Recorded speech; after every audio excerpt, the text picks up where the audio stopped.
The camera opens on a strip of scorched celluloid, the frames breathing like a wounded animal. In one flash, you glimpse a swamp, where uniforms sink into mud deeper than any battlefield. In another, a hired gun studies a passport under fluorescent exile. A drifter in a denim jacket is hunted by the very peace he fought to earn. Steel halos, a church bell in a steel town that forgot how to pray. Somewhere south of the border, a bargain is made that demands a head but collects a soul. These films didn't shout their violence. They whispered it until the room went silent. They were sold as action, but every cut bled confession. They showed that the enemy doesn't always speak a foreign language. Sometimes it stares back from a bathroom mirror, from a hometown street, from a bar at closing time. America wanted catharsis. These films offered a ledger.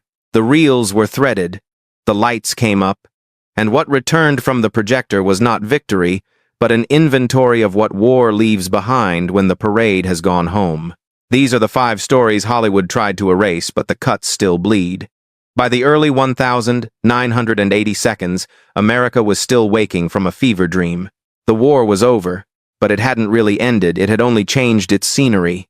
Veterans walked through small towns like ghosts in daylight. Southern Comfort, 1981. In the swamps of Louisiana, rifles rust and men lose their sense of direction. Walter Hill's Southern Comfort follows a squad of weekend soldiers from the National Guard who enter the bayou for training and never truly come back. What begins as a mock patrol becomes a slow drowning in fear and guilt. The locals are silent. The water is black, and every sound echoes like a confession. On the surface, it's a survival thriller, soldiers versus unseen enemies. But underneath, Hill rewrites Vietnam on American soil. These men aren't fighting outsiders. They're fighting the memory of what they once did overseas. When one of them fires blanks into the void, the film exposes how violence survives even when the bullets don't. Hollywood wanted heroic closure. Hill offered a fever dream instead. No victory, no villains, just the realization that war doesn't end at the border. It seeps into the ground, into language, into every man's silence. Southern Comfort wasn't banned, but it was ignored, which, in Hollywood, is another kind of burial. The Dogs of War, 1980. A man walks through an African city, face lit by gunfire and neon, hired to change a nation that isn't his. John Irvin's The Dogs of War stars Christopher Walken as Jamie Shannon, a mercenary whose only loyalty is to a paycheck. Beneath its gunmetal sheen, the film asks an unbearable question. What happens to a soldier when war becomes a career, not a cause? The surface story is clear: political intrigue, rebellion, high-stakes combat. But Irvin's direction keeps cutting to the silence between battles. Every contract, every flight, every lie erodes Shannon's humanity a little more. The Dogs of War aren't soldiers, they're men whose identities have been eaten by the jobs they take. Studios marketed it as adventure. Audiences expected another Dirty Dozen. What they got was disillusionment. Walken's haunted stillness, the same look he wore in The Deer Hunter, turns the film into a requiem for the mercenary spirit. It wasn't a box office hit, but it left a mark. A reminder that the free world always has a price, and someone always pays it. First Blood, 1982. The forest is quiet until it breathes. A lone man walks into a small town, carrying only a name stitched on his jacket. Rambo. Ted Kotcheff's First Blood begins like an echo, a soldier looking for an old friend, but ends as a scream swallowed by the mountains. On its surface, it's a chase film, cops versus a drifter. But what it's really hunting is America's memory of its own war. John Rambo isn't the myth he later became. Here, he's just a man the country forgot. The sheriff sees a threat. The audience sees a wound that won't heal. Each trap Rambo sets is less an act of vengeance than a plea for understanding, but no one's listening. The film bleeds with the contradiction of post-war America, a nation that praised its soldiers on screen, yet erased them on the streets. When studios demanded a cleaner ending, Kotcheff and Stallone rewrote history. Rambo survives, but barely. The silence that closes the film feels heavier than any explosion. First Blood is less about survival than about how survival feels when home no longer exists. The Deer Hunter, 1978. Before the credits roll, you hear a wedding song. By the time they fade, you hear only the click of a revolver.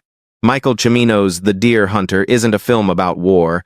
It's about the ceremony of loss. Three friends leave a steel town for Vietnam, and only their shadows return. At first, the film moves like an elegy friendship, laughter, hunting, ritual. Then comes the Russian roulette, the ultimate metaphor. Chance as God, death as sport. Faith reduced to a single pull of the trigger. The game never really ends. Every return home is just another spin of the chamber. Audiences called it brutal, profound, unforgiving. But behind its Oscar victories lay controversy, accusations of manipulation, propaganda, excess. Cimino's vision was too large, too raw, too unwilling to forgive anyone. Yet in that excess, he caught a truth others wouldn't touch. War doesn't make men heroes. It makes their souls flinch. When Walken's character lifts the gun one last time, it's not to win or to die, but to understand. And that might be the most unbearable act of all. Bring me the head of Alfredo Garcia, 1974. A dusty road, a broken man, and a promise made to no one. Sam Peckinpah's Bring Me the Head of Alfredo Garcia begins with a bounty and ends with a confession.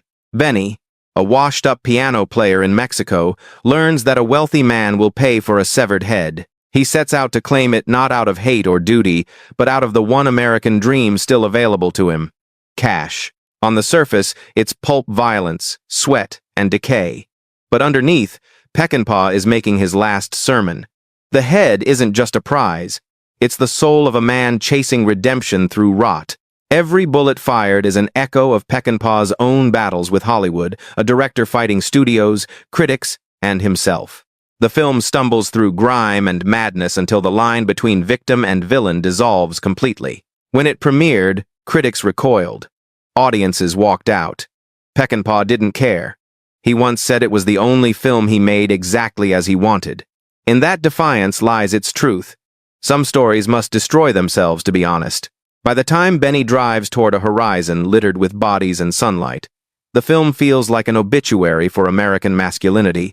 One last howl before silence. Bonus fact: Rolling Thunder, 1977.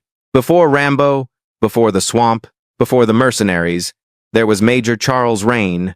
John Flynn's Rolling Thunder opens with a homecoming that feels more like an autopsy. A former POW returns to Texas after 7 years in captivity. The parades are loud, the smiles rehearsed, but when the lights go out, the war creeps back in. Raine doesn't know how to live in peace, and peace doesn't know what to do with him. On the surface, it's revenge cinema. A man pushed too far, a gun reloaded in slow motion. But inside, it's a study of trauma as ritual. The screenplay, co-written by Paul Schrader, cuts through patriotic illusions with surgical precision.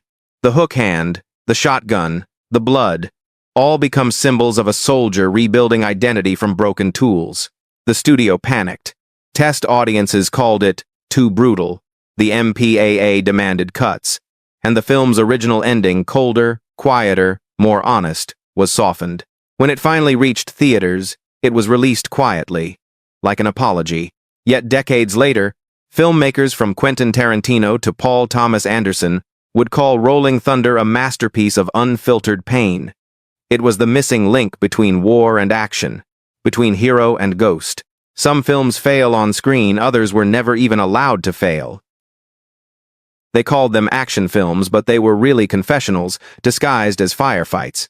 From Louisiana's swamp to Mexico's desert, from rusted steel towns to quiet American streets, these stories carried the same wound. Men trained to survive war, but never taught how to survive peace. Hollywood tried to sell catharsis, yet what these directors delivered was confrontation. Each reel asked the same silent question: what if the real battlefield isn't out there, but inside? The 1,970 seconds and early 80 seconds were haunted by echoes of lost causes and moral exhaustion. Through the cracked lens of Peckinpah, Cimino, Hill, Irvin, and Kotcheff, we saw the American myth fray at its edges. The camera no longer glorified the soldier, it mourned him. Violence wasn't redemption anymore, it was memory, looping endlessly until the film itself broke. Watching them now feels like holding a mirror to an empire's conscience. The explosions are smaller, but the silence is deafening. Maybe action was never about heroes saving the world, but about directors trying to save their stories. 5 films. 5 wounds that never really healed. These directors didn't set out to entertain, they tried to confess, and the camera became their only witness. Watching them today isn't nostalgia, it's archaeology. Every frame is a piece of evidence, every cut a scar. So what do you see when the smoke clears a hero, a victim, or just a man who couldn't find his way home? Tell us which of these forgotten wars still echoes in your mind. Real secrets, where the truth was always in the edit.